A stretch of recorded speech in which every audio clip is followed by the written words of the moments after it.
Taizaba, thank you for joining us. Here are the weekly highlights from Arakan. Main perpetrator sentenced to death in Ponnagyun rape and murder case. Egg price soars to 2,500 jets in Kyaukphyu. One IDP killed after Junta opens fire on displaced fishermen in Rathedaung. Junta airstrikes on 3 Arakan townships kill 2 civilians, injure 9. Mobile money withdrawal fees continue to soar in Arakan State. Junta occupies homes, buildings as it strengthens Sittwe defenses. Fighting continues to escalate across Arakan State over 2 years in the Arakan Army's sustained offensive against the Myanmar military junta. Here are your weekly highlights on critical developments across the region for August 3rd to August 9th, 2026. Main perpetrator sentenced to death in Ponnagyun rape and murder case. The main perpetrator in the rape and murder of a young woman in Ponnagyun Township, Arakan State, has been sentenced to death by hanging under Section 302(1)(c) of the Penal Code, while 2 accomplices were each sentenced to 20 years imprisonment under Section 364. According to a statement released on August 6th by the Department of Law Enforcement and Public Security, DLEPS, under the United League of Arakan, ULA, the Sittwe District Court handed down the maximum penalties on August 5th to the 3 defendants involved in the case. At about 10 p.m. on July 22nd, local DLEPS officers and administrative officials inspected a crime scene after receiving reports that a woman's body has been found in a ditch at the foot of a hill west of Sittwe village in Ponnagyun Township. The victim was found laying face down with her hands handcuffed behind her back. She had been stripped from the waist down, with her underwear caught around her left ankle, and was wearing a white long-sleeved shirt. She was identified as a 23-year-old woman from Sittwe village in Ponnagyun Township who had been reported missing on July 18th.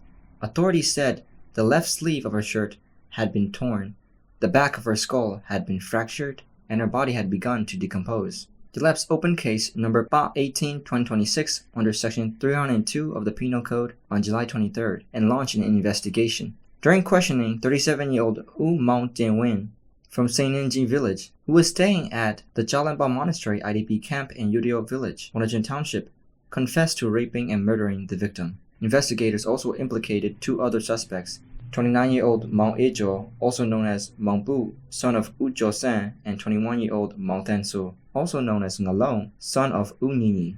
Both were residing at the Jankin IDP camp in Ponnagyun Township. According to DLEPS, the case was prosecuted under criminal case number 35/2026 after hearing testimony from both sides, including 19 prosecution witnesses. The court formally framed the charges on August 2nd. Based on witness testimony, court examination, and the defendant's confessions, the Sittwe District Court found Mount Denwin guilty of rape and murder and sentenced him to death under Section 302(1)(c) of the Penal Code. The court also found that Mount Ejo and Ngalong abducted the victim, took her to the ditch, handcuffed her, covered her face with a cloth, and left her with Mount Denwin, thereby facilitating the murder. Both men were sentenced to 20 years imprisonment under Section 364 of the Penal Code, according to the DLEPS statement. Egg price soars to 2,500 jets in Kyaukphyu. Prices of essential food and consumer goods have soared in the junta-controlled port town of Kyaukphyu, Arakan State, as cargo vessels from Yangon have failed to arrive, according to local sources. Essential food and consumer goods for Kyaukphyu are typically transported from Yangon by 3 or 4 cargo vessels each month under military-managed arrangements.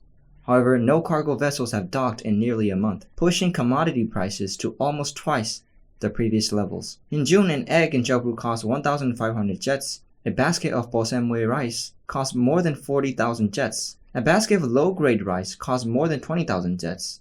Cooking oil costs 20,000 jets per liter, and onions cost 15,000 per vis. However, since the second week of July, prices have risen to 2,500 jets per egg, more than 70,000 for a basket of bosemwe rice, 40,000 jets for a basket of low-grade rice, more than 25,000 jets per liter of cooking oil, and more than 40,000 jets per vis for onions. Locals allege that the supply chain for food and consumer goods imported into Kyaukphyu is being manipulated by the military junta and the department officials, who resell goods at exorbitant prices for personal profit. Previously, local merchants could directly order and sell goods by submitting import permit applications to the Township General Administration Department. However, since late 2025, Captain Kyaukphyu, also known as Dead Sea, from Kyaukphyu-based Light Infantry Battalion No. 34, has controlled the import licensing system, restricting permits to his associates and establishing a monopoly. As conflict in Kyaukphyu has continued for more than a year, residents are facing severe livelihood hardships amid widespread unemployment and strict military restrictions on fishing in local rivers and creeks. One IDP killed after Junta opens fire on displaced fishermen in Rathedaung. One internally displaced person was killed and 2 others escaped after Junta forces opened fire on 3 displaced fishermen near Rathedaung Island in Rathedaung Township, along the border with Sittwe Township, Arakan State. On August 3rd, 3 displaced men from Sittwe Township were having lunch after fishing near Rathedaung Island when Junta soldiers arrived by motorboat and opened fire on them. The victim was identified as Unyoshi, 47, who was captured and killed by Junta troops while attempting to flee. The 2 survivors were identified as U Apushe, 55, and Maunyo 52. The 3 men were originally from Balimpian village in Sittwe Township and were sheltering at an IDP site in Majishang village, Rathedaung Township. They had gone fishing to support their livelihoods. Junta airstrikes on 3 Arakan townships killed 2 civilians, injured 9. 2 civilians were killed and 9 others injured in intense military junta airstrikes targeting An, Mrau, and Thandwe townships between August 3rd and August 9th. On August 8th, a junta airstrike on Rathedaung village in An Township killed 2 locals and injured 3 others, the Arakan Army reported on August 9th. At around 9:30 p.m. on August 8th, a jet fighter bombed an auto repair shop owned by Kyaukphyu's family and surrounding areas in Rathedaung village, leaving the residence and workshop structures nearly destroyed. Kyaukphyu's mother, Do Malinge, 67, and an auto repair workshop employee, Ponnagyun, 23, were hit by bomb shrapnel and died from their injuries. Kyaukphyu's wife, daughter, and another workshop worker, Ponnagyun, sustained injuries. Additionally, heavy military airstrikes on the historic city of Mrau on August 4th injured 4 internally displaced persons. At around 9 p.m. on August 4th, 6 jet fighters and 2 Y-12 aircraft bombed former military sites in Mrau, including Light Infantry Battalion No. 540 and Police Battalion No. 31, in a campaign lasting over an hour. The attack wounded 4 civilians who were taking shelter nearby as flood and conflict evacuees. Furthermore, on August 3rd, a military airstrike on Rathedaung Ward No. 9 in Ngapali Town, Thandwe Township, injured 2 local residents and damaged around 20 homes. Locals reported that jet fighters and Y-12 transport aircraft dropped over 50 bombs continuously on Rathedaung Ward and nearby areas near Ngapali Beach. The Arakan Army stated that after suffering heavy casualties in ground battles along the borders of Arakan State, the military regime has resorted to relentless aerial bombardments across the region. Mobile money withdrawal fees continue to soar in Arakan State. Residents across Arakan State continue to face soaring mobile money withdrawal fees as conventional banking services remain suspended, forcing people to rely on digital money transfer services, according to local residents and mobile money agents.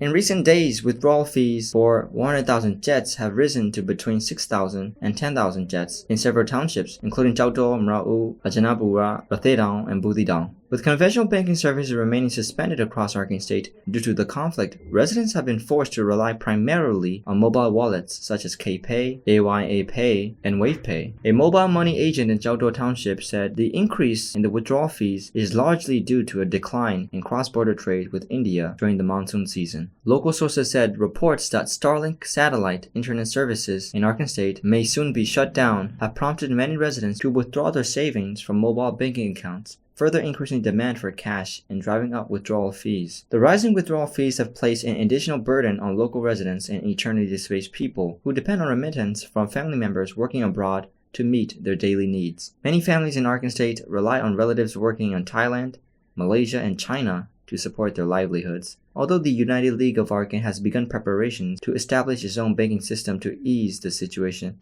the system has yet to be implemented. Junta occupies homes, buildings as it strengthens Sittwe defenses.